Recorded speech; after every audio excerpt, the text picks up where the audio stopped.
खबर है जहां पे सुरक्षा बलों के हाथ लगी है बड़ी कामयाबी। जंगल में नक्सलियों की बंदूक की जब्त। पीपर ढाबा के पास जंगल से मिली है बंदूक। सामरी पाट थाना क्षेत्र का मामला है, जांच जारी है। बलरामपुर में पीपर ढाबा के पास जंगल से पुलिस को नक्सली का बंदूक मिला है।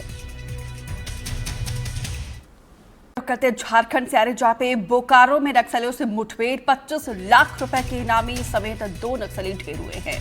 नक्सली कुंवर माझी और उसका साथी ढेर हुआ है। मुठभेड़ में एक कोबरा जवान भी शहीद हुए हैं। सर्च जारी है। बड़ी जानकारी झारखंड से जहां पे बोकारो में नक्सलियों से मुठभेड़ जारी है। 25 लाख रुपए का एक इनामी नक्सली के साथ साथ 2 नक्सली ढेर हुए हैं। नक्सली कुंवर माझी और उसका साथी भी ढेर हुआ है और इसमें हमने अपने एक जवान को भी खोया है। एक जवान ने देखिए यहाँ पे कोबरा का जवान यहाँ पे अपना सर्वोच्च बलिदान दिया है नक्सलियों से लोहा लेते हुए। फिलहाल ये जानकारी आपको दे रहे हैं झारखंड से, जहाँ पे देखिए बोकारो में नक्सलियों के खिलाफ ये अभियान जारी है। इस मुठभेड़ में 2 नक्सलियों को ढेर किया है। खबर रायपुर से, जहां नक्सलियों पर सीएम विष्णुदेव साय का बयान सामने आया है। 1.5 साल से जवान मजबूती से नक्सलवाद से लड़ रहे हैं।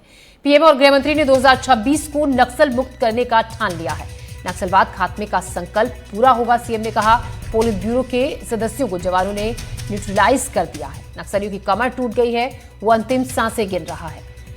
तो रायपुर में नक्सलियों पर सीएम विष्णुदेव साय का बयान सामने आया। उन्होंने कहा कि 1.5 साल से जवान मजबूती से नक्सलवाद से लड़ रहे हैं। पीएम और गृह मंत्री ने 2026 को नक्सल मुक्त करने का ठान लिया। नक्सलवाद खात्मे का संकल्प पूरा होगा।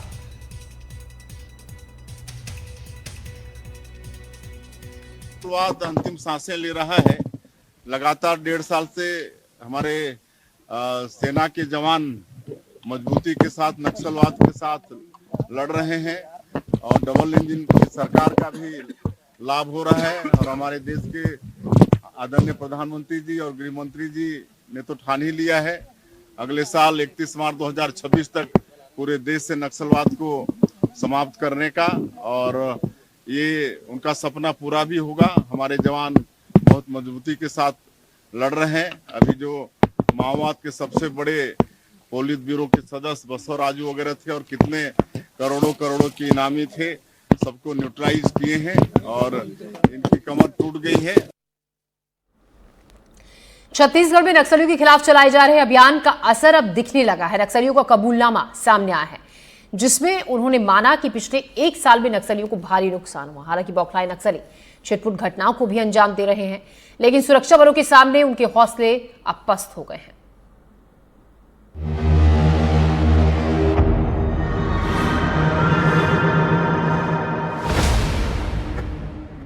गृह मंत्री अमित शाह ने मार्च 2026 तक देश को नक्सल मुक्त करने का लक्ष्य रखा है और सुरक्षा बल इसी लक्ष्य को ध्यान में रखकर मैदान में उतरे हैं। पिछले 1 साल में छत्तीसगढ़ में नक्सलियों के खिलाफ कई बड़े अभियान चलाए गए और इसी अभियान का नतीजा है कि नक्सलियों की कमर टूट चुकी है, जिसे लेकर नक्सलियों का कबूलनामा सामने आया है। नक्सलियों की सेंट्रल कमेटी ने प्रेस नोट जारी किया है।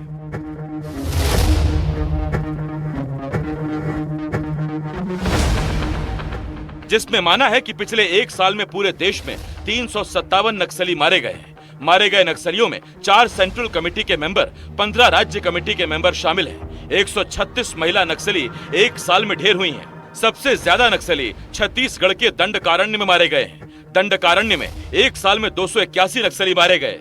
तेलंगाना में 23, ओडिशा में 20 नक्सली मारे गए। बिहार झारखंड में 14, आंध्र ओडिशा में 9 नक्सली मारे गए। नक्सलवाद अंतिम सांसें ले रहा है। लगातार 1.5 साल से हमारे सेना के जवान मजबूती के साथ नक्सलवाद के साथ लड़ रहे हैं और डबल इंजन की सरकार का भी लाभ हो रहा है। और हमारे देश के आदरणीय प्रधानमंत्री जी और गृह मंत्री जी ने तो ठान ही लिया है। इधर सुरक्षा बलों की कार्रवाई से बौखलाए नक्सलियों ने अब आम लोगों को निशाना बनाना शुरू कर दिया है। नक्सलियों ने बीजापुर के पीलूर और टेकामेटा में 2 शिक्षकों की हत्या कर दी। घटना के बाद से इलाके में दहशत का माहौल है।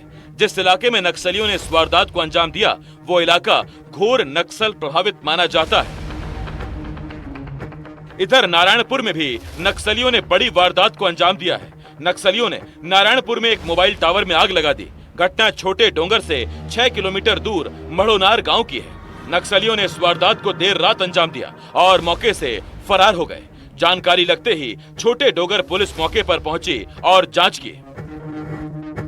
माना जा रहा है कि लगातार चलाए जा रहे अभियान से नक्सलियों में खौफ है और अपनी बौखलाहट के चलते नक्सली अब इस तरह की वारदातों को अंजाम दे रहे हैं। कभी वो आम लोगों को निशाना बना रहे हैं तो कभी मोबाइल टावर में आगजनी जैसी वारदातों को अंजाम दे रहे हैं। नारायणपुर से विकास तिवारी की रिपोर्ट। छत्तीसगढ़ में अवैध घुसपैठियों पर हो रही कार्रवाई पर डिप्टी सीएम विजय शर्मा ने कहा कि प्रदेश में केंद्र सरकार के नोटिफिकेशन के आधार पर काम हो रहा है। उन्होंने कहा कि सभी जिलों में स्पेशल टास्क फोर्स का गठन किया गया है। बड़ी तादाद में एफआईआर और गिरफ्तारियां हो रही हैं। साथ ही डिप्टी सीएम ने यह भी कहा कि सरकार ने एक टोल फ्री नंबर भी जारी किया है जिस पर कोई भी घुसपैठियों के बारे में जानकारी दे सकता है।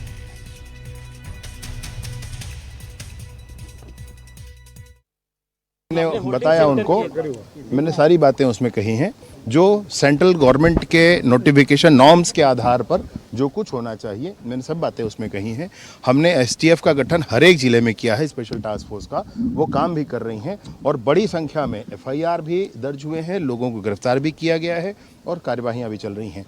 साथ ही साथ हमने एक टोल फ्री नंबर भी जारी किया है 1800-233-1905। सबसे आग्रह भी किया है कि इस नंबर पर आपको जहां जो भी घुसपैठिया दिखता है उसके बारे में आप जानकारी अवश्य दें और उसके बाद इस पर कार्यवाहियां होती हैं। साथ ही साथ एक होल्डिंग सेंटर्स की बात मैंने कही कि हम उसकी भी तैयारी में हैं, हम होल्डिंग सेंटर बनाएंगे और बाद में आगे की प्रक्रिया भी करेंगे।